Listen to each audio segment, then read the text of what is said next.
नमस्कार। सुन लो यूपीएससी के आज के डेली करंट अफेयर्स एनालिसिस में आपका स्वागत है। आज तारीख है 27 जुलाई 2025। नमस्कार। और आज का हमारा प्रेरक विचार है, एक योद्धा की असली परीक्षा युद्ध नहीं बल्कि हर दिन उसकी तैयारी का अनुशासन है। आज आपका प्रशिक्षण का मैदान है, इसे सार्थक बनाएं। बहुत खूब। तो आज के प्रशिक्षण के मैदान में उतरते हैं। बिल्कुल।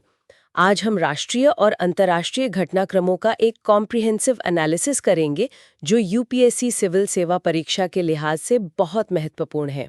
हम जीएस पेपर 1, 2 और 3 से जुड़े कई विषयों पर बात करेंगे। हाँ, इसमें polity, governance, international relations, economy, environment, security और हिस्ट्री एंड कल्चर सब शामिल होगा। कोशिश रहेगी कि आपको पूरी तरह अपडेटेड रखा जाए और आपकी तैयारी में मदद मिले। तो चलिए शुरू करते हैं part A, detailed news analysis के साथ। पहला सेक्शन है जनरल स्टडीज पेपर 2, जिसमें पॉलिटी, गवर्नेंस, सोशल जस्टिस और इंटरनेशनल रिलेशंस आते हैं। ठीक है। और इसमें सबसे पहले बात करते हैं गवर्नेंस और पॉलिटी की। असम नागरिकता न्यायाधिकरण यानी असम सिटीजनशिप ट्रिब्यूनल्स पर एक अहम रिपोर्ट आई है। हाँ, ये NLSIU बेंगलुरु और क्वीन मेरी यूनिवर्सिटी ऑफ लंदन की जॉइंट रिपोर्ट है और ये काफी चिंताजनक तस्वीर पेश करती है। क्या है ये फॉरेनर्स ट्रिब्यूनल्स, थोड़ा बैकग्राउंड बताएंगे? जरूर। देखिए, ये फॉरेनर्स ट्रिब्यूनल्स या FTs ये क्वाजी जुडिशियल निकाय हैं। मतलब अदालतों जैसी शक्तियां हैं पर पूरी तरह अदालतें नहीं हैं। ये फॉरेनर्स एक्ट 1946 और फॉरेनर्स ट्रिब्यूनल्स ऑर्डर 1964 के तहत स्थापित की गई हैं। और इनका काम क्या है? इनका मुख्य काम ये तय करना है कि कोई व्यक्ति फॉरेनर यानी विदेशी है या नहीं, खासकर असम के संदर्भ में। असम में इस वक्त करीब 100 यानी 100 ऐसे ट्रिब्यूनल्स काम कर रहे हैं। 100? यस। 100? काफी ज्यादा हैं। हाँ, बिल्कुल। इनकी भूमिका खास तौर पर तब बढ़ी जब सुप्रीम कोर्ट ने Sarbananda Sonowal versus union of India 2005 case में illegal migrants determination by tribunals act 1983 को रद्द कर दिया था। अच्छा, वो IMDT एक्ट वाला मामला? जी। और फिर नेशनल रजिस्टर ऑफ सिटीजन्स यानी NRC की एक्सरसाइज के बाद तो इनकी भूमिका और भी ज्यादा महत्वपूर्ण हो गई, क्योंकि NRC से बाहर रह गए लोगों के मामलों की सुनवाई यहीं होनी है। कितने मामले हैं ये? स्केल क्या है इस समस्या का? स्केल बहुत बड़ा है।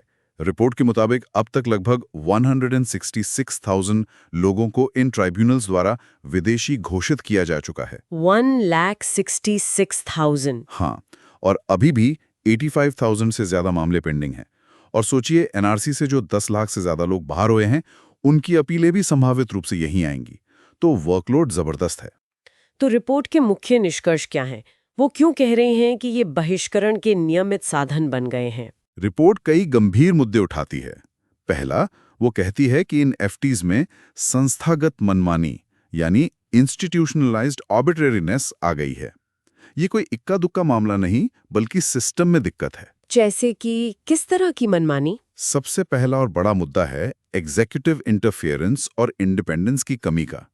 FTs के सदस्यों की नियुक्ति शॉर्ट टर्म कॉन्ट्रैक्ट्स पर होती है, अक्सर 1 या 2 साल के लिए। सिर्फ 1-2 साल? हाँ, और उनका कॉन्ट्रैक्ट एक्सटेंशन राज्य सरकार की मर्जी, रिपोर्ट कहती है एग्जीक्यूटिव विम, पर निर्भर करता है। ये सीधे सीधे न्यायिक स्वतंत्रता के सिद्धांत के खिलाफ है। सुप्रीम कोर्ट ने भी कहा है कि 5 साल से कम का कार्यकाल न्यायिक स्वतंत्रता के लिए खतरा है। तो इसका मतलब ये हुआ कि सदस्य शायद सरकार को खुश रखने के लिए दबाव महसूस कर सकते हैं। एग्जैक्टली। रिपोर्ट इशारा करती है एक संभावित परफॉर्मेंस बेस्ड बायस की तरफ। मतलब हो सकता है कि जिनका परफॉर्मेंस यानी ज्यादा लोगों को विदेशी घोषित करने की दर अच्छी हो, उनका कॉन्ट्रैक्ट एक्सटेंशन आसान हो जाता हो। ये बहुत गंभीर आरोप है। ये तो वाकई स्वतंत्रता पर बड़ा सवाल है। और योग्यता के बारे में क्या? क्या सदस्य बनने के लिए खास क्वालिफिकेशंस चाहिए? यहीं पर दूसरी बड़ी चिंता है डाइल्यूशन ऑफ क्वालिफिकेशंस। देखिए, 2011 तक FT सदस्य केवल रिटायर्ड जुडिशियल ऑफिसर्स ही बन सकते थे। ओके, मतलब न्यायिक अनुभव जरूरी था। हाँ, लेकिन 2015 में नियमों में बदलाव हुआ और 10 साल के अनुभव वाले वकीलों को भी सदस्य बनने की इजाजत मिल गई। अच्छा। और फिर 2019 में इसे और डाइल्यूट किया गया। अब वकीलों के लिए जरूरी अनुभव घटाकर सिर्फ 7 साल कर दिया गया और न्यूनतम आयु 35 साल। और सबसे अजीब बात यह कि इमिग्रेशन लॉ या सिटीजनशिप लॉ में कोई खास विशेषज्ञता की जरूरत नहीं रखी गई। मतलब कोई भी वकील जिसके पास 7 साल का अनुभव हो, वो ये तय कर सकता है कि कोई नागरिक है या विदेशी, भले ही उसे नागरिकता कानून की गहरी समझ न हो। जी हाँ, नियमों के अनुसार तो यही है। ये योग्यता का एक तरह से कमजोर होना है, जो इन ट्राइब्यूनल्स के कामकाज की गुणवत्ता पर सवाल खड़े करता है। और प्रक्रिया के बारे में क्या? क्या सुनवाई निष्पक्ष होती है? ड्यू प्रोसेस का पालन होता है? रिपोर्ट का तीसरा और शायद सबसे गंभीर निष्कर्ष इसी से जुड़ा है, ड्यू प्रोसेस और फेयर ट्रायल का उल्लंघन। रिपोर्ट कहती है कि प्राकृतिक न्याय के सिद्धांतों, प्रिंसिपल्स ऑफ नेचुरल जस्टिस, और संविधान के आर्टिकल 21 अनुच्छेद 21 के तहत मिले निष्पक्ष सुनवाई के अधिकार का हनन हो रहा है। किस तरह का हनन? उदाहरण है रिपोर्ट में? हाँ, कई उदाहरण दिए गए हैं, जैसे दस्तावेजी और मौखिक सबूतों को मनमाने ढंग से खारिज कर दिया जाना। मतलब लोग सालों पुराने दस्तावेज ला रहे हैं, गवाह पेश कर रहे हैं, लेकिन उन्हें बिना ठोस कारण बताए रिजेक्ट किया जा रहा है। और बर्डन ऑफ प्रूफ का क्या? सबूत का बोझ किस पर है? कानूनन बर्डन ऑफ प्रूफ व्यक्ति पर होता है कि वो साबित करे कि वो विदेशी नहीं है। लेकिन सुप्रीम कोर्ट ने मौसिम मंडल 2013 और Sarbananda Sonowal versus union of India 2024 जैसे मामलों में साफ कहा है कि पहले राज्य को एक प्राइमा फेसी प्रथम दृष्टया मामला स्थापित करना होगा कि व्यक्ति विदेशी हो सकता है, उसके बाद ही बोझ व्यक्ति पर जाना चाहिए। अच्छा। पर रिपोर्ट के मुताबिक एफटीज अक्सर सीधे ही बोझ व्यक्ति पर डाल देते हैं, बिना राज्य द्वारा कोई ठोस आधार पेश किए। ये फेयर ट्रायल के सिद्धांत के खिलाफ है। तो ये जो रिपोर्ट कह रही है, इसके व्यापक निहितार्थ क्या हो सकते हैं? Broader implications? इम्प्लीकेशंस बहुत गहरे हैं। पहला तो यही कि अगर असम मॉडल को, जैसा कि कुछ हलकों में बात चल रही है, देश भर में लागू करने की कोशिश की गई, तो ये एक बड़ा राष्ट्रीय संकट पैदा कर सकता है। लाखों लोग अपनी नागरिकता साबित करने के लिए संघर्ष करेंगे।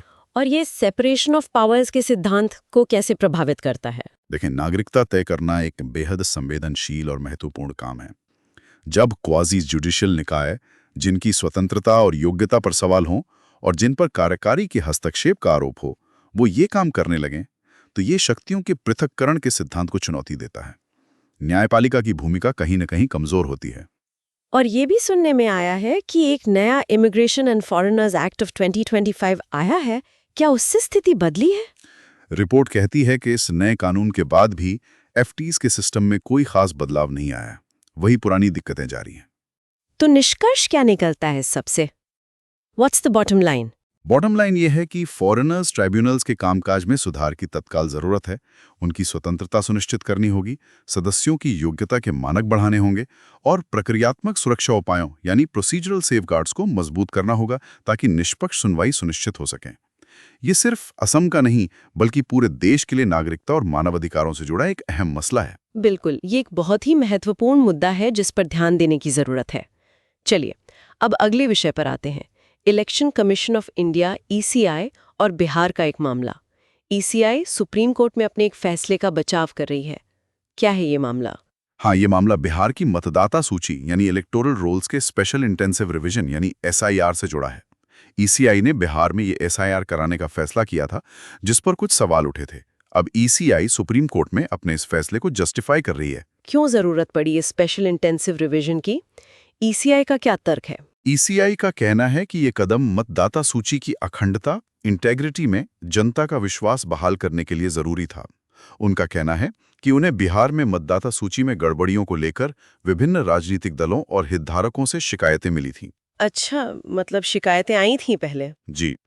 ईसीआई का कहना है कि इन शिकायतों के मद्देनजर उन्हें लगा कि एक गहन जांच और पुनरीक्षण आवश्यक है ताकि लिस्ट साफ सुथरी और भरोसेमंद हो। और ईसीआई के पास ऐसा करने का अधिकार कहां से आता है? कॉन्स्टिट्यूशनल बेसिस क्या है? इसका आधार है संविधान का आर्टिकल 324, अनुच्छेद 324।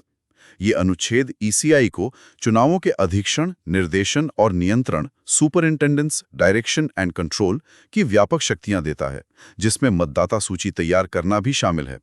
ईसीआई इसी अनुच्छेद के तहत अपनी शक्तियों का इस्तेमाल करने की बात कह रही है। तो ईसीआई ने सुप्रीम कोर्ट में क्या रणनीति अपनाई है अपना पक्ष रखने के लिए? ईसीआई ने एक बहुत बड़ा, करीब 625 पन्नों का अनुलग्नक दाखिल किया है। इसमें उन्होंने सिर्फ बिहार ही नहीं बल्कि दिल्ली, महाराष्ट्र जैसे कई अन्य राज्यों से मिली शिकायतों का ब्यौरा दिया है। अन्य राज्यों की शिकायतें भी? क्यों? ये दिखाने के लिए कि मतदाता सूची में संभावित गड़बड़ियों का मुद्दा सिर्फ बिहार तक सीमित नहीं है और न ही ये कोई राजनैतिक रूप से प्रेरित कार्रवाई है। उन्होंने एएपी, कांग्रेस, बीजेपी, एआईएआईडीएमके, शिवसेना जैसी अलग-अलग पार्टियों की शिकायतें शामिल की हैं। उनका तर्क है कि एक राष्ट्रीय प्रणालीगत मुद्दा है जिसे एड्रेस करना उनकी जिम्मेदारी है। ये तो इंटरेस्टिंग स्ट्रैटेजी है। लेकिन क्या इस एसआईआर की आलोचना भी हुई है? हाँ, बिल्कुल हुई है। बिहार में विपक्षी दलों और कुछ नागरिक पैनलों ने इस पूरी प्रक्रिया को अव्यवहारिक और अनियमितताओं से भरा बताया था। उनका कहना था कि जिस तरह से ये किया जा रहा है उसमें कई खामियां हैं और इससे मतदाताओं को परेशानी हो सकती। तो निष्कर्ष क्या है इस मामले का? What's the takeaway? Takeaway ये है कि एक विश्वसनीय और सटीक मतदाता सूची लोकतंत्र की बुनियाद है और इसे बनाए रखना ईसीआई के लिए एक बड़ी चुनौती है। ईसीआई अपनी संवैधानिक भूमिका और निष्पक्षता का दावा कर रही है, जबकि आलोचक प्रक्रिया पर सवाल उठा रहे हैं। सुप्रीम कोर्ट का फैसला इस मामले में अहम होगा। सही कहा। चलिए अब दिल्ली चलते हैं। एक और दिलचस्प मामला सुप्रीम कोर्ट में है पुराने वाहनों पर बैन का। दिल्ली सरकार इस बैन को चुनौती दे रही है। हाँ, ये मामला दिल्ली एनसीआर में 10 साल से पुरानी डीजल गाड़ियों और 15 साल से पुरानी पेट्रोल गाड़ियों पर लगे पूर्ण प्रतिबंध ब्लैंकेट बैन से जुड़ा है। दिल्ली सरकार चाहती है कि सुप्रीम कोर्ट अपना 29 अक्टूबर 2018 का आदेश वापस ले लें। ये बैन लगा कब और क्यों था? बैकग्राउंड क्या है? इसकी शुरुआत नेशनल ग्रीन ट्राइब्यूनल यानी एनजीटी के नवंबर 2014 के आदेश से हुई थी। कारण था दिल्ली का भयानक वायु प्रदूषण संकट। माना जाता है कि गाड़ियों का उत्सर्जन दिल्ली के PM 2.5 प्रदूषण का 20 से 40% हिस्सा है। और पुरानी गाड़ियां ज्यादा प्रदूषण करती हैं। हाँ, ये माना जाता है कि पुरानी गाड़ियां नई गाड़ियों की तुलना में ज्यादा प्रदूषण फैलाती हैं।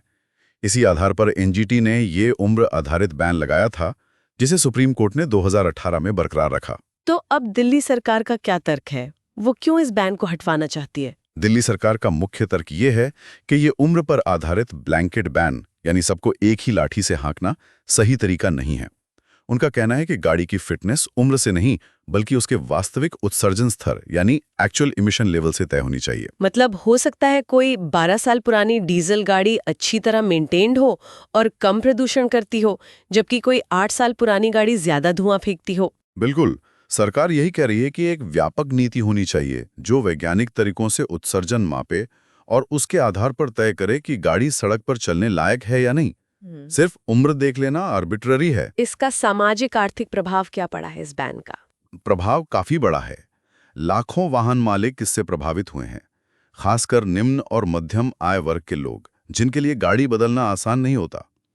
टैक्सी चलाने वाले छोटे व्यापारी जिनकी आजीविका पुरानी गाड़ियों पर निर्भर थी, उन पर बहुत असर पड़ा है। उनकी मोबिलिटी और लाइवलीहुड दोनों प्रभावित हुई हैं। व्हीकल स्क्रैपेज पॉलिसी भी तो आई थी, क्या उससे मदद नहीं मिली? सरकार का कहना है कि व्हीकल स्क्रैपेज पॉलिसी उतनी आकर्षक नहीं है। जो प्रोत्साहन या इंसेंटिव्स दिए जा रहे हैं वो अपर्याप्त हैं।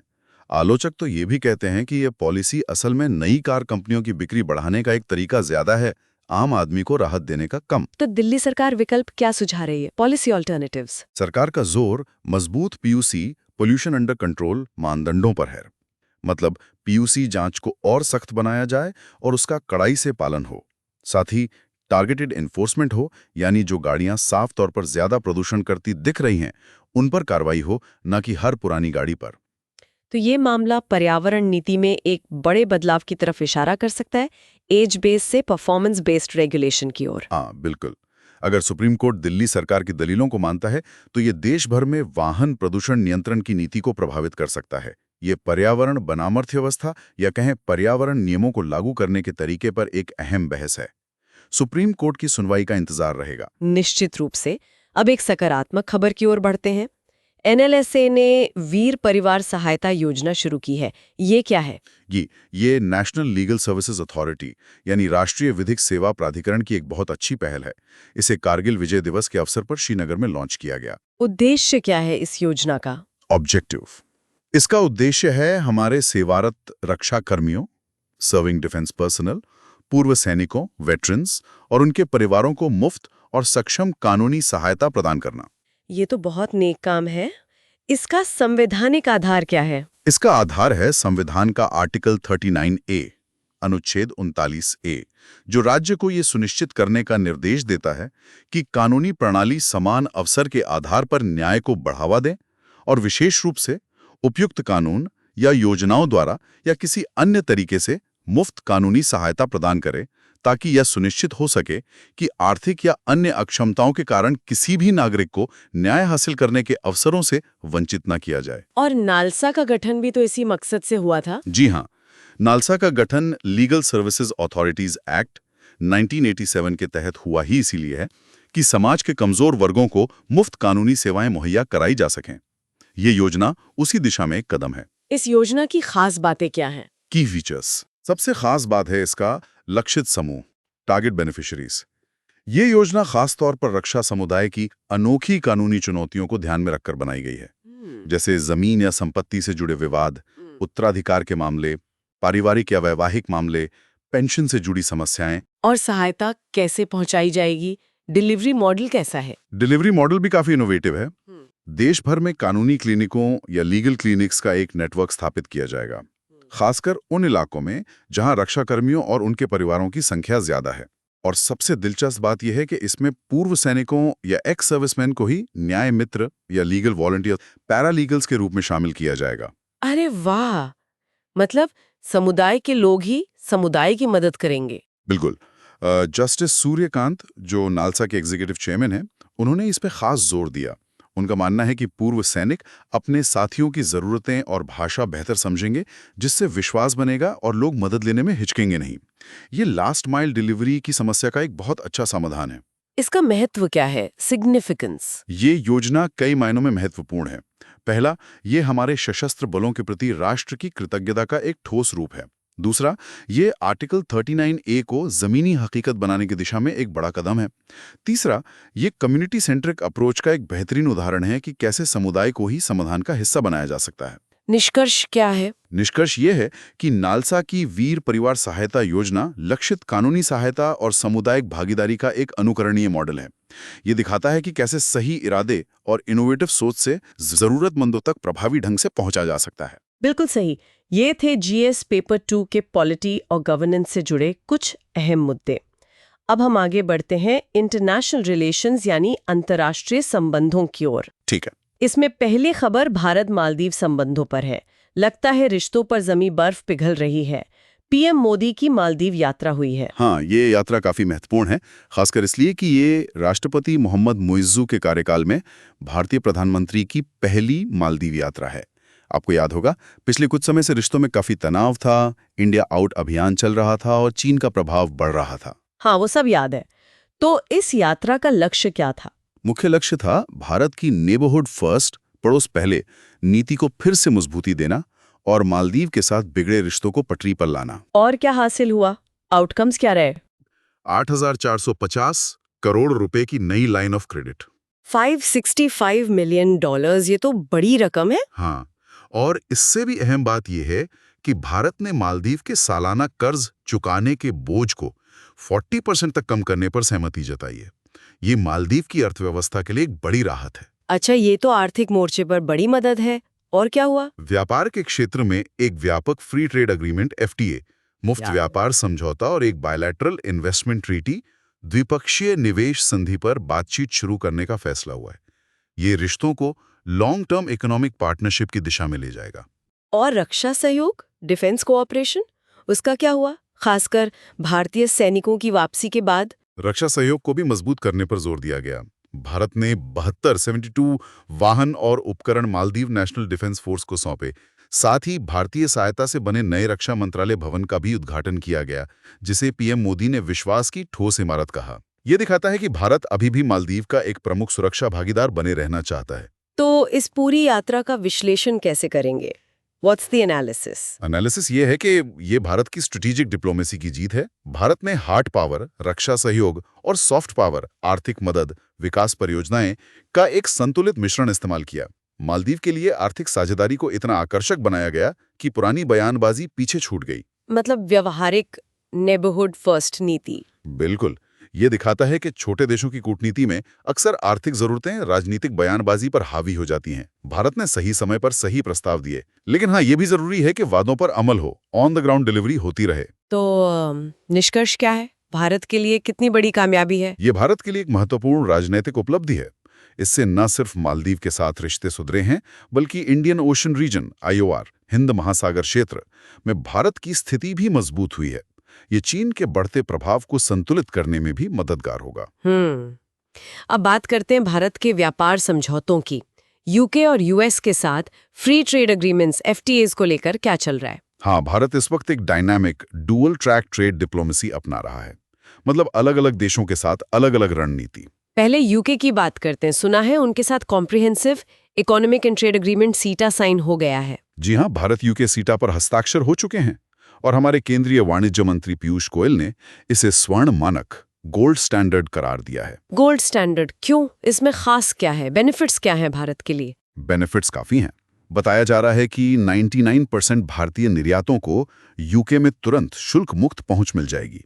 इसमें हमारे बड़े एक्सपोर्ट सेक्टर्स जैसे कपड़ा, चमड़ा, रत्न और आभूषण, कृषि उत्पाद शामिल हैं।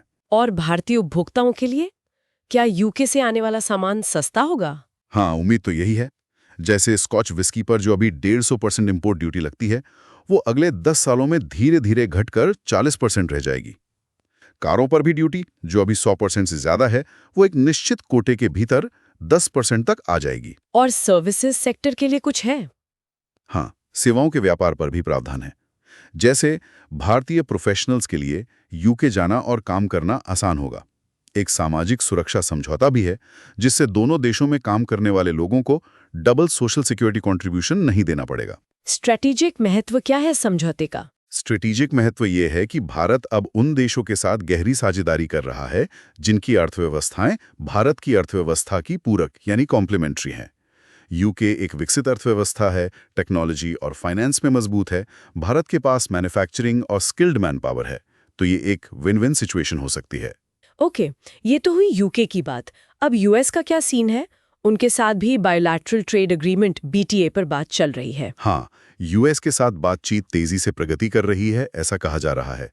उम्मीद है कि अमेरिकी प्रतिनिधिमंडल अगस्त में भारत आएगा।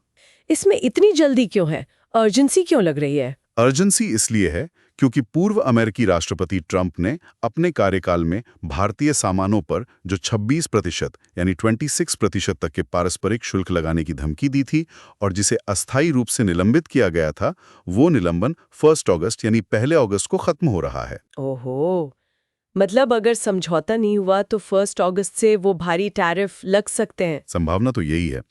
इसीलिए दोनों पक्ष जल्दी एक समझौते पर पहुंचना चाहते हैं। कम से कम एक अंतरिम सौदा तो हो ही जाए। लेकिन बातचीत में बाधाएं क्या हैं? Major sticking points. Sticking points कई हैं। अमेरिका चाहता है कि भारत अपने कृषि और डेयरी क्षेत्रों में उसे ज्यादा बाजार पहुंच दे। वो जेनेटिकली मॉडिफाइड जीएम आनुवांशिक रूप से संशोधित फसलों की स्वीकृति भी चाहता है। और ये भारत के लिए रेड लाइंस हैं। हाँ, भारत अपने किसानों और खाद्य सुरक्षा को लेकर बहुत संवेदनशील है, इसलिए इन मुद्दों पर झुकना मुश्किल है।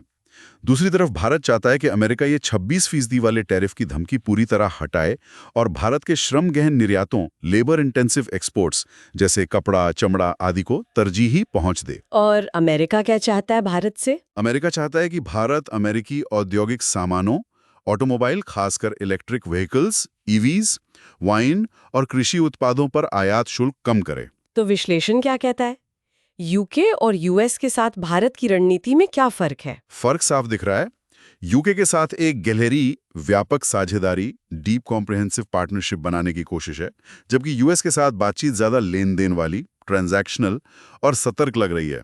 अभी फोकस शायद एक अंतरिम सौदे पर है, ताकि तात्कालिक खतरों यानी वो 26% टैरिफ से बचा जा सके। और ये जो ट्रंप की नीति है 10% is the mu zero, Bharat इससे कैसे निपट रहा है? भारत इस नए वैश्विक व्यापार प्रतिमान के हिसाब से ढलने की कोशिश कर रहा है। वो अब जीरो टैरिफ की उम्मीद नहीं कर रहा, बल्कि वो चाहता है कि उसे अपने प्रतिस्पर्धियों की तुलना में बेहतर टैरिफ दरें मिले, जिसे विशेष और तरजीही व्यवहार, स्पेशल एंड प्रेफर्ड ट्रीटमेंट कहा जा सकता है। तो निष्कर्ष क्या है? भारत की व्यापार कूटनीति किस दिशा में जा रही है? निष्कर्ष ये है कि भारत बहुसंरेखण, मल्टी अलाइनमेंट और व्यावहारिकता के सिद्धांत पर चल रहा है। वो अलग अलग देशों के साथ उनकी ज़रूरतों और अपनी ज़रूरतों के हिसाब से अलग अलग तरह के समझौते कर रहा है। ये एक लचीली और अवसरवादी विदेश व्यापार नीति है। ये समझना जरूरी है। अब अंतर्राष्ट्रीय संबंधों में एक तनाव की खबर है। थाईलैंड और कंबोडिया के बीच सीमा पर झड़पें। हाँ, ये चिंता की बात है।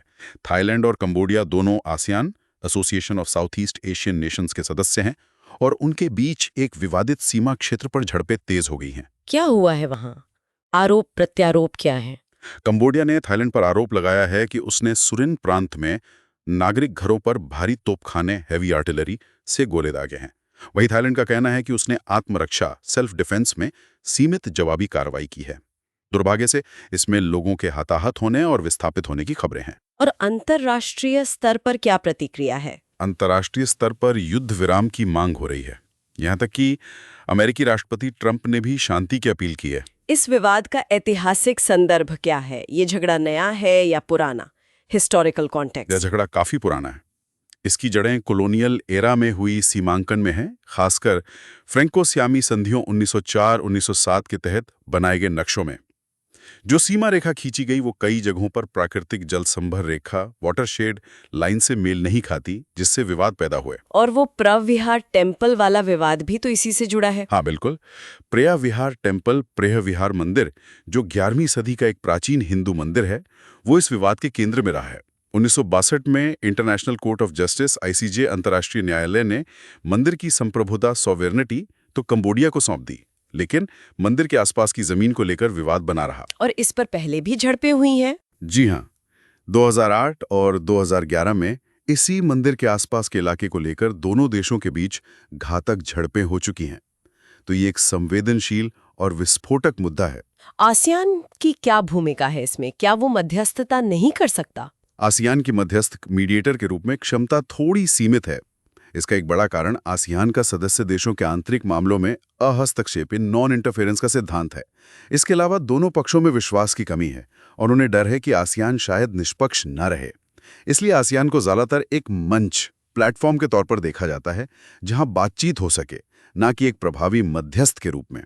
भारत के लिए संघर्ष की क्या प्रासंगिकता है? Relevance for India. भारत के लिए इसकी प्रासंगिकता है। पहला, भारत की एक्ट ईस्ट नीति एक स्थिर और शांतिपूर्ण दक्षिण पूर्वी एशिया पर निर्भर करती है। इस तरह के संघर्ष उस स्थिरता को चोट पहुंचाते हैं। दूसरा, ये व्यापक इंडो पैसिफिक सुरक्षा संरचना सिक्योरिटी आर्किटेक्चर के लिए भी एक परीक्षा है। भारत ने स्थिति को देखते हुए अपने नागरिकों के लिए एक यात्रा परामर्श ट्रैवल एडवाइजरी भी जारी किया है और वो हालात पर नजर बनाए हुए है। तो निष्कर्ष क्या है इस घटनाक्रम का? निष्कर्ष ये है कि ये दक्षिण पूर्व एशिया में रीजनल स्टेबिलिटी के लिए एक चिंताजनक घटनाक्रम है। आसियान की सीमाएं उजागर हुई हैं और एक शांतिपूर्ण स्थायी समाधान की तत्काल आवश्यकता है। बिल्कुल। ये थे अंतर्राष्ट्रीय संबंध। अब हम रुख करते हैं सेक्शन 2 जनरल स्टडीज पेपर 3 की ओर, जिसमें economy, environment, science and tech, security और डिजास्टर मैनेजमेंट शामिल हैं। ठीक है। शुरुआत करते हैं इंडियन इकोनॉमी से। तमिलनाडु में बुनियादी ढांचे को लेकर एक बड़ा पुश देखने को मिल रहा है। हाँ, प्रधानमंत्री मोदी ने हाल ही में दक्षिणी तमिलनाडु के तूतीकोरिन और तिरुचिरापल्ली में 4800 करोड़ रुपए से अधिक की विकास परियोजनाओं का अनावरण या शिलान्यास किया है। लक्ष्य साफ है, बुनियादी ढांचे के जरिए विकास को गति देना। कौन सी मुख्य परियोजनाएं हैं इसमें? की प्रोजेक्ट्स कई अहम परियोजनाएं हैं, जैसे तूतीकोरिन हवाई अड्डे पर एक नया टर्मिनल भवन बनाया जा रहा है। रेल और सड़क पर बड़ा फोकस है। 3600 करोड़ रुपए से ज्यादा की परियोजनाएं। इसमें मदुरई बोडीनायक कनूर रेल लाइन का विद्युतीकरण, इलेक्ट्रिफिकेशन और नागरकोइल टाउन कन्याकुमारी रेल खंड का दोहरीकरण, डबलिंग शामिल है। और बंदरगाहों के लिए? हाँ, वीओ चिदम्बरनार पोर्ट, जिसे पहले तूतीकोरिन पोर्ट कहता थे, पर नॉर्थ कार्गो बर्थ 3 का उद्घाटन किया गया है। इससे पोर्ट की क्षमता बढ़ेगी। और ऊर्जा क्षेत्र में? ऊर्जा क्षेत्र में भी एक महत्वपूर्ण कदम उठाया गया है। कुडनकुलम परमाणु ऊर्जा संयंत्र, कुडनकुलम न्यूक्लियर पावर प्लांट की इकाई 3 और 4 से पैदा होने वाली बिजली को देश के बाकी हिस्सों तक पहुंचाने के लिए एक नई इंटरस्टेट ट्रांसमिशन सिस्टम ISTS अंतर्राज्यीय पारेषण प्रणाली लाइन का शिलान्यास किया गया है। ये सारी परियोजनाएं राष्ट्रीय योजनाओं से कैसे जुड़ती हैं, लिंक थ्रू नेशनल प्लान्स? ये सीधे तौर पर सरकार की बड़ी योजनाओं से जुड़ी हैं, जैसे रेल, सड़क, हवाई अड्डे और बंदरगाहों का विकास PM गति शक्ति के मल्टी मोडल कनेक्टिविटी के विजन के अनुरूप है। ये नेशनल इंफ्रास्ट्रक्चर पाइपलाइन NIP का भी हिस्सा है। बंदरगाह का विकास सागरमाला परियोजना के तहत आता है और परमाणु ऊर्जा से बिजली निकालना भारत के स्वच्छ ऊर्जा लक्ष्यों क्लीन एनर्जी गोल्स NDCs को पूरा करने में मदद करेगा। तो इसका विश्लेषण क्या है? इस रणनीति के पीछे सोच क्या है? एनालिसिस। इसके पीछे की सोच को उत्प्रेरक संघवाद, यानी कैटालिटिक फेडरलिज्म कहा जा सकता है। केंद्र सरकार राज्यों में लक्षित निवेश करके, फोकस्ड इन्वेस्टमेंट करके एक सहक्रियात्मक प्रभाव यानी सिनर्जिस्टिक इफेक्ट पैदा करना चाहती है। अच्छा इंफ्रास्ट्रक्चर आएगा तो प्राइवेट इन्वेस्टमेंट भी आएगा, क्योंकि उनका जोखिम कम होगा। इससे क्षेत्रीय क्षमता यानी रीजनल पोटेंशियल अनलॉक होगी और विकास तेज होगा। निष्कर्ष क्या है? निष्कर्ष ये है कि ये विकसित भारत के लक्ष्य को हासिल करने के लिए बुनियादी ढांचा आधारित विकास रणनीति यानी इंफ्रास्ट्रक्चर लेड ग्रोथ स्ट्रैटेजी का एक स्पष्ट उदाहरण है। सरकार का मानना है कि इंफ्रास्ट्रक्चर पर किया गया निवेश अर्थव्यवस्था के कई गुना विकास को गति दे सकता है। अब अर्थव्यवस्था में ही एक और अवधारणा पर बात करते हैं जो आजकल काफी चर्चा में है। के आकार की रिकवरी, के शेप्ड रिकवरी, ये क्या है? के शेप्ड रिकवरी एक ऐसी आर्थिक रिकवरी को दर्शाती है जो असमान होती है। मतलब मंदी या आर्थिक झटके के बाद अर्थव्यवस्था के कुछ हिस्से, सेक्टर्स या आय वर्ग तो तेजी से उभर जाते हैं और ऊपर की ओर जाते हैं, जैसे के अक्षर की ऊपरी भुजा, जबकि कुछ अन्य हिस्से या तो स्थिर रह जाते हैं या और नीचे चले जाते हैं, जैसे के की निचली भुजा। तो क्या भारत में इसके सबूत दिख रहे हैं? Evidence in India? इस पर बहस चल रही है। कुछ अर्थशास्त्री और विश्लेषक मानते हैं कि हाँ, भारत में के शेप्ड रिकवरी के संकेत हैं। वो इसके लिए कुछ उदाहरण देते हैं, जैसे उपभोग पैटर्न में अंतर, डाइवर्जेंट कंजम्पशन पैटर्न्स। उपभोग पैटर्न में अंतर मतलब ये कि महंगी चीजों की बिक्री तो बढ़ रही है, जैसे प्रीमियम एसयूवीज, लग्जरी सामान, लेकिन आम आदमी के इस्तेमाल की चीजें जैसे एंट्री लेवल कारें, दो पहिया वाहन, उनकी बिक्री या तो धीमी है या कम हो रही है। इससे लगता है कि ऊपरी आय वर्ग तो अच्छा खर्च कर रहा है, लेकिन निचले या मध्यम वर्ग पर दबाव है। और आय और धन असमानता, इनकम एंड वेल्थ इनइक्वालिटी के आंकड़े क्या कहते हैं? कुछ आंकड़े जैसे People's Research on India's Consumer Economy PRICE के डेटा इशारा करते हैं कि भले ही आय असमानता दर्शाने वाला जीनी कोएफिशिएंट थोड़ा कम हुआ हो, लेकिन धन का संकेंद्रण बढ़ा है। निचली 50% आबादी की आय में हिस्सेदारी 2015 से पहले के स्तरों से भी नीचे चली गई है। एमएसएमई सेक्टर, जो रोजगार का बड़ा स्रोत है, वो भी महामारी के बाद से संकट में बताया जाता है। लेकिन सरकार तो इस के शेप्ड रिकवरी की बात को नकारती है। हाँ, सरकार और कुछ अन्य संस्थाएं इस सिद्धांत से सहमत नहीं हैं। वित्त मंत्री निर्मला सीतारमण ने इसे खारिज किया है। उनका तर्क है कि सरकार की कल्याणकारी योजना है, जैसे MGNREGA, direct benefit transfer, DBT, इन्होंने निचले आय वर्ग को सहारा दिया है और रिकवरी ज्यादा समावेशी रही है। और एसबीआई की रिसर्च रिपोर्ट? एसबीआई की एक शोध रिपोर्ट ने भी के शेप रिकवरी के सिद्धांत को त्रुटिपूर्ण बताया है। उन्होंने टैक्स डेटा का इस्तेमाल करके ये दिखाने की कोशिश की है कि करदाताओं के बीच आय असमानता, गिनी कोएफिशिएंट, वास्तव में कम हुई है। तो विश्लेषण क्या है, सच्चाई क्या है, एनालिसिस? देखिए, सच्चाई शायद बीच में कहीं है। ये भारत की दोहरी अर्थव्यवस्था, ड्यूअल इकोनॉमी का प्रतिबिंब हो सकता है। फॉर्मल सेक्टर, बड़ी कंपनियां, संगठित क्षेत्र शायद अच्छा प्रदर्शन कर रहे हैं, लेकिन इनफॉर्मल सेक्टर, छोटे व्यवसाय, असंगठित मजदूर, वो अभी भी संघर्ष कर रहे हैं। तो ये दोनों प्रवृत्तियां एक साथ मौजूद हो सकती हैं। कुछ ऊपर जा रहे हैं, कुछ नीचे या स्थिर हैं। इसी को के शेप कहते हैं। तो निष्कर्ष क्या निकालें? निष्कर्ष ये है कि भारतीय अर्थव्यवस्था की रिकवरी जटिल और असमान है। ये सुनिश्चित करना जरूरी है कि विकास का लाभ समाज के सभी वर्गों तक पहुंचे, यानी विकास समावेशी, इंक्लूसिव ग्रोथ हो। सिर्फ ऊपरी हिस्से का विकास काफी नहीं है। बिल्कुल सही। अब पर्यावरण, पारिस्थितिकी और आपदा प्रबंधन, environment, ecology and disaster management की ओर बढ़ते हैं। पहली खबर वैश्विक मीठे पानी के संकट पर है। हाँ, ये साइंस एडवांसेस जर्नल में छपा एक लैंडमार्क स्टडी है, जिसे एरिजोना स्टेट यूनिवर्सिटी के शोधकर्ताओं ने लीड किया है। इसमें 20 से ज्यादा सालों के सैटेलाइट डेटा का विश्लेषण किया गया है। और क्या पाया गया है? की फाइंडिंग्स बेहद चिंताजनक हैं। अध्ययन बताता है कि 2002 के बाद से पृथ्वी के महाद्वीपों से मीठे पानी, फ्रेश वाटर का अभूतपूर्व नुकसान हुआ है। मतलब जमीन पर जो मीठा पानी उपलब्ध है वो कम हो रहा है। किन इलाकों में ये ज्यादा हो रहा है? अध्ययन ने 4 विशाल मेगा ड्राइंग क्षेत्र पहचाने हैं। ये हैं दक्षिण पश्चिमी उत्तरी अमेरिका और मध्य अमेरिका, अलास्का और उत्तरी कनाडा, उत्तरी रूस और एक बहुत बड़ा पैन यूरेशियन बेल्ट जो मध्य पूर्व से लेकर उत्तर पश्चिमी भारत और उत्तरी चीन के मैदानों तक फैला है। उत्तर पश्चिमी भारत भी इसमें शामिल है। जी हाँ। और सबसे खतरनाक बात जो सामने आई है वो है भूजल की कमी का स्तर, ग्राउंड वाटर डिप्लीशन का स्तर। अध्ययन के मुताबिक जमीन पर कुल मीठे पानी के नुकसान का 68%, 68% हिस्सा अकेले भूजल के अत्यधिक दोहन के कारण है। 68%, ये तो बहुत ज्यादा है। बहुत ज्यादा। और ये इतना ज्यादा है कि अब जमीनी पानी की कमी समुद्र स्तर की वृद्धि में ग्रीनलैंड और अंटार्कटिक की बर्फ पिघलने से भी ज्यादा योगदान दे रही है।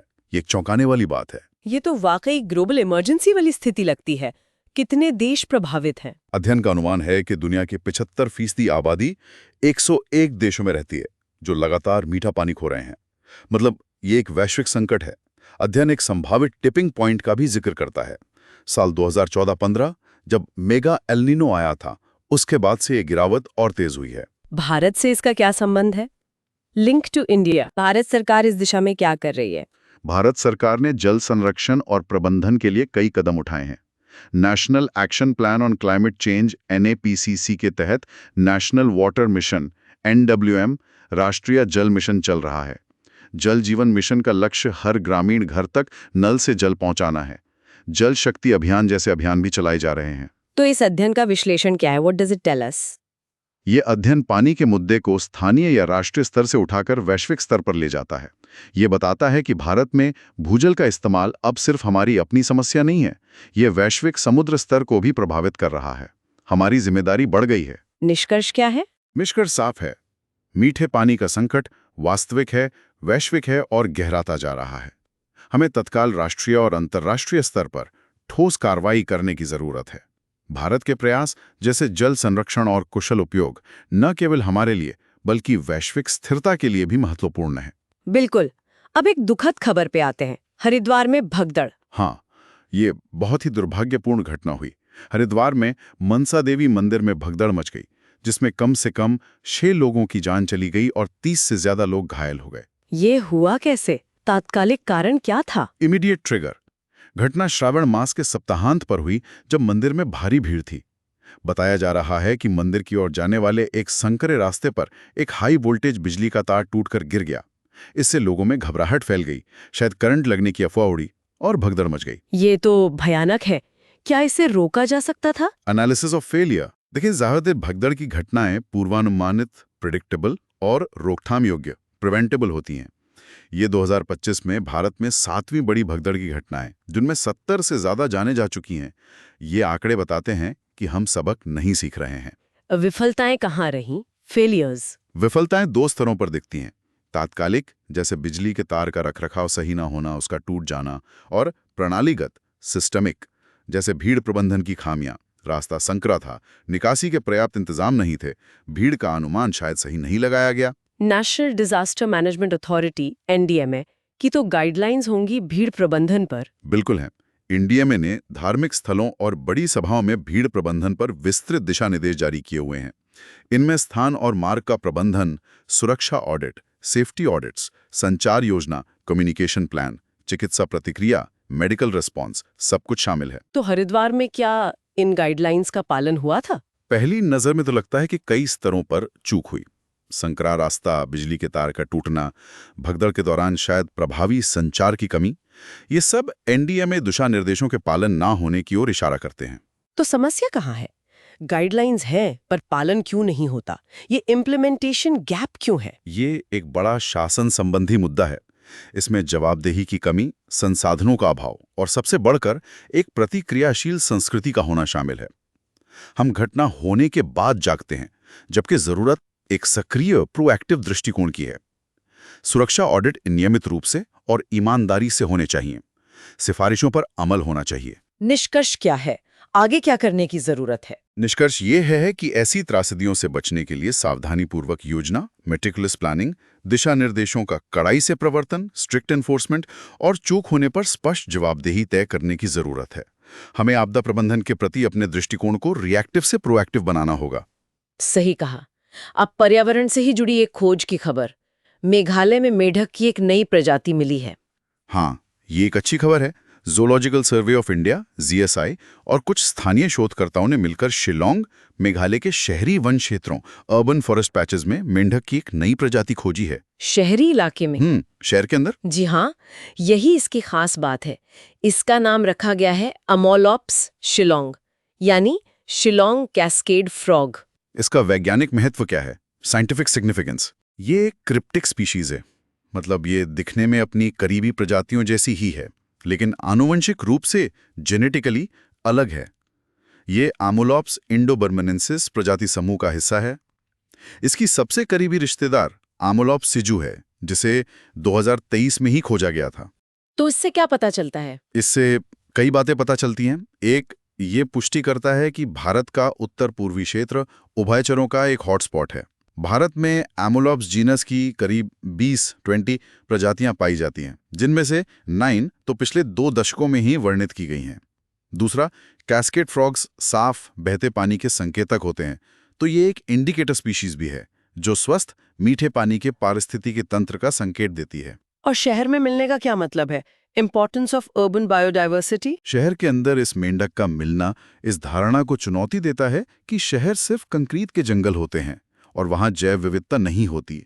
ये दिखाता है कि शहरों के भीतर भी छोटे छोटे हरित क्षेत्र, तालाब या धाराएं महत्वपूर्ण सूक्ष्म आवास माइक्रो हैबिटेट्स हो सकते हैं। ये शहरी योजनाकारों, अर्बन प्लानर्स के लिए एक संदेश है कि विकास के साथ साथ इन छोटे प्राकृतिक स्थानों को बचाना भी जरूरी है। निष्कर्ष क्या है इस खोज का? निष्कर्ष यह है कि ये खोज न केवल उत्तर पूर्वी भारत की समृद्ध जैव विविधता पर प्रकाश डालती है, बल्कि शहरी क्षेत्रों में प्रकृति के लचीलेपन को भी दर्शाती है।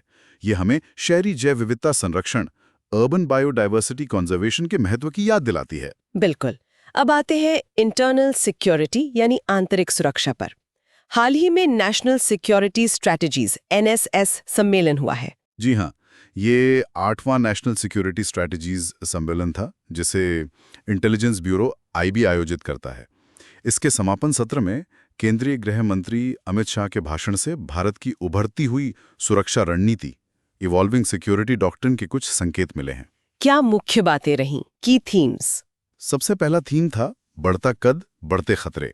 मतलब जैसे जैसे दुनिया में भारत का कद बढ़ रहा है, वैसे वैसे उसके सामने सुरक्षा चुनौतियां भी बढ़ रही हैं और जटिल हो रही हैं। इसलिए हमें ज्यादा सतर्क और तैयार रहने की जरूरत है। और इसके लिए क्या जरूरी बताया गया? इसके लिए सबसे जरूरी बताया गया एकीकरण और समन्वय, इंटीग्रेशन एंड कोऑर्डिनेशन। केंद्र और राज्य के सभी सुरक्षा और खुफिया एजेंसियों को मिलकर सजातीय टीमों की तरह काम करना होगा। साइलोज में काम करने का वक्त खत्म हो गया है।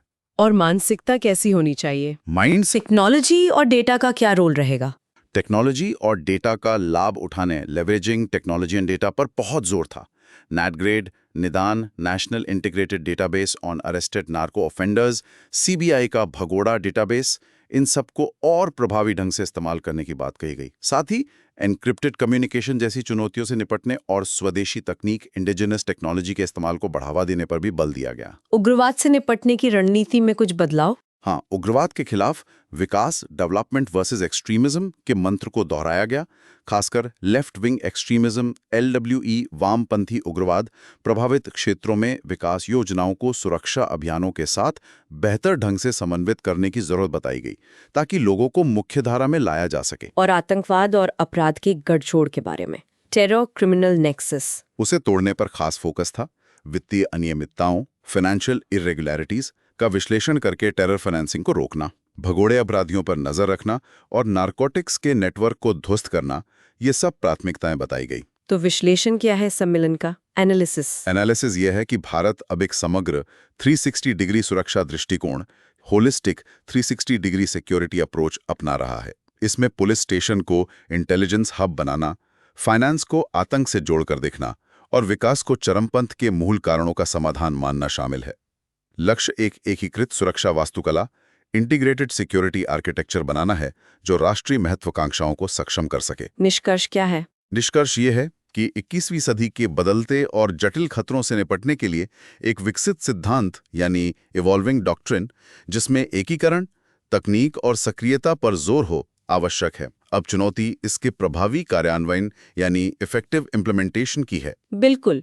चलिए अब हम अपने अंतिम सेक्शन की ओर बढ़ते हैं। सेक्शन 3, जनरल स्टडीज पेपर 1, जिसमें इंडियन हेरिटेज एंड कल्चर शामिल है। ठीक है। इसमें हम बात करेंगे चोल विरासत की, खासकर राजेंद्र चोल प्रथम की।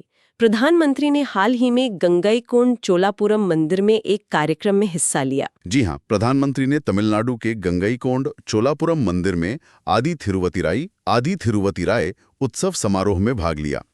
ये अवसर बहुत खास था। क्या खास था इस अवसर पर? ये अवसर था महान चोल सम्राट राजेंद्र चोल प्रथम के दक्षिण पूर्व एशिया में प्रसिद्ध समुद्री अभियान फेमस मैरीटाइम एक्सपेडिशन की शुरुआत और गंगईकोंड चोलपुरम मंदिर के निर्माण की शुरुआत की 1000वीं वर्षगांठ का। इस मौके पर एक स्मारक सिक्का भी जारी किया गया। राजेंद्र चोल प्रथम, इनके बारे में कुछ बताइए। हिस्टोरिकल सिग्निफिकेंस क्या है इनका? राजेंद्र चोल प्रथम, जिनका शासनकाल लगभग 1014 से 1044 सीई तक रहा, वो भारत के महानतम शासकों और सेनापतियों में गिने जाते हैं। वो प्रसिद्ध राजराजा चोल प्रथम के पुत्र थे और उन्होंने चोल साम्राज्य को उसके चरमोत्कर्ष पर पहुंचाया। उनका साम्राज्य विस्तार अभूतपूर्व था। उनकी सैन्य और नौसैनिक उपलब्धियां क्या थी? उनकी सैन्य और नौसैनिक क्षमताएं जबरदस्त थीं।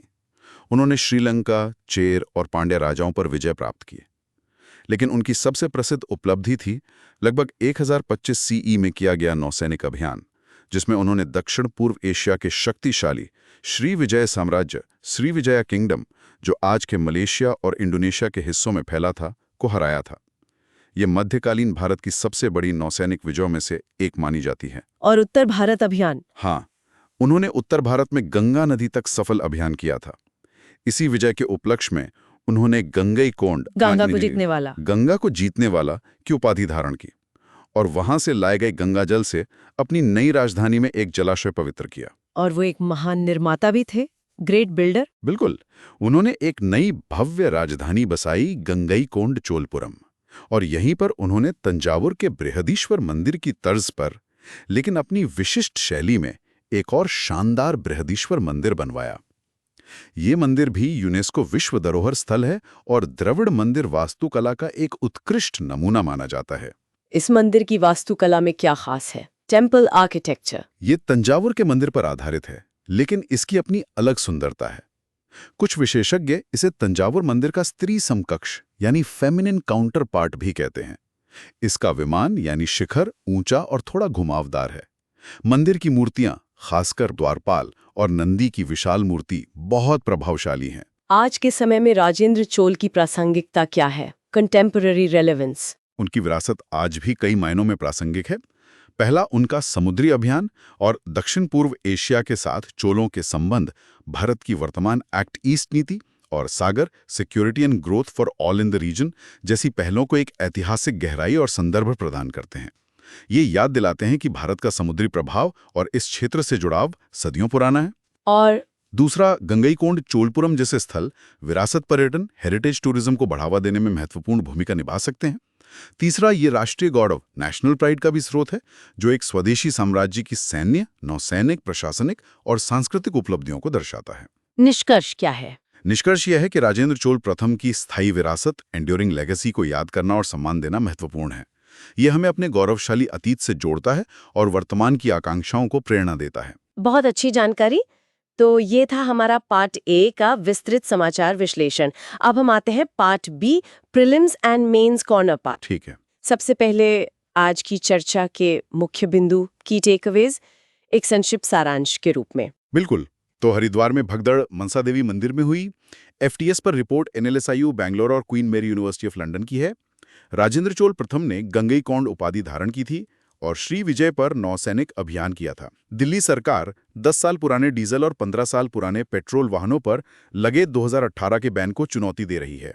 भारत ने मालदीव को USD 565 मिलियन की नई लाइन ऑफ क्रेडिट दी है। भारत UK CETA से 99% भारतीय निर्यातों को ड्यूटी फ्री एक्सेस मिलेगा। थाईलैंड कंबोडिया सीमा विवाद प्रिया वियर टेम्पल के आसपास केंद्रित रहा है। वैश्विक मीठे पानी के संकट पर साइंस एडवांसेस के अध्ययन का मुख्य निष्कर्ष है कि भूजल की कमी, ग्राउंड वाटर डिप्लीशन, अब सी लेवल राइज का सबसे बड़ा स्थलीय योगदान करता है। मेंढक की नई प्रजाति एमोलॉप्स शिलोंग मेघालय के शिलांग में मिली है। नालसा की नई योजना का नाम वीर परिवार सहायता योजना है। कुडनकुलम परमाणु संयंत्र तमिलनाडु में है। NSS सम्मेलन में केंद्र राज्य एजेंसियों की होमोजीनियस टीम्स और सिक्योरिटी फर्स्ट माइंडसेट पर जोर दिया गया। बहुत बढ़िया। ये थे मुख्य बिंदु। अब बारी है मेंस प्रैक्टिस क्वेश्चन की। आज का सवाल GS पेपर 2 और 3 के टॉपिक्स को जोड़ता है। हाँ, आज का प्रश्न है, असम के विदेशी न्यायाधिकरणों पर हालिया रिपोर्ट नागरिकता अधिनिर्णय में संकट को उजागर करती है, जबकि अधिक पुराने वाहनों पर प्रतिबंध को दिल्ली सरकार की चुनौती पर्यावरणीय शासन में संघर्ष की ओर इशारा करती है। इन घटनाओं के आलोक में संवैधानिक अधिकारों, विकासात्मक आवश्यकताओं और राष्ट्रीय प्राथमिकताओं को संतुलित करने में अर्धन्यायिक निकाय जैसे एनजीटी और एफटीएस और कार्यकारी एजेंसियों के सामने आने वाली चुनौतियों का समालोचनात्मक विश्लेषण करें। 250 शब्द 15 अंक। क्रिटिकल एनालिसिस करना है चैलेंजेस का, balancing constitutional rights, developmental needs and national priorities के संदर्भ में, क्वाजी जुडिशियल बॉडीज और एग्जीक्यूटिव एजेंसीज दोनों के पर्सपेक्टिव में। जी, ये एक अच्छा विश्लेषणात्मक प्रश्न है। श्रोताओं को इस पर विचार करना चाहिए और लिखने का प्रयास करना चाहिए। अब चलते हैं हमारी डेली क्विज पर। 5 सवाल, देखते हैं आपने कितना ध्यान से सुना। तैयार हैं? प्रश्न 1, हाल ही में उत्तराखंड में घातक भगदड़ किस मंदिर में हुई? ए. केदारनाथ मंदिर, बी. बद्रीनाथ मंदिर, सी. मनसा देवी मंदिर हरिद्वार, डी. नैना देवी मंदिर। इसका उत्तर है सी, मनसा देवी मंदिर हरिद्वार। सही जवाब। प्रश्न 2, NLSIU और Queen Mary University of London की रिपोर्ट ने किन अर्ध न्यायिक निकायों के कामकाज की आलोचनात्मक जांच की? ए. राष्ट्रीय हरित अधिकरण NGT, बी. केंद्रीय प्रशासनिक न्यायाधिकरण CAT, सी. ऋण वसूली न्यायाधिकरण DRT, डी. असम में विदेशी न्यायाधिकरण FTs। ये है डी. असम में विदेशी न्यायाधिकरण। बिल्कुल सही। प्रश्न 3, भारत सरकार ने हाल ही में किस ऐतिहासिक शासक के समुद्री अभियान की 1000वीं वर्षगांठ मनाई? ए. राजराजा चोल प्रथम, बी. समुद्रगुप्त, सी. राजेंद्र चोल प्रथम, डी. कृष्णदेव राय। उत्तर है सी, राजेंद्र चोल प्रथम। करेक्ट। प्रश्न 4, साइंस एडवांसेस में हालिया अध्ययन के अनुसार अब समुद्र स्तर में वृद्धि का सबसे बड़ा स्थलीय योगदानकर्ता क्या है? ए. ग्लेशियरों का पिघलना, बी.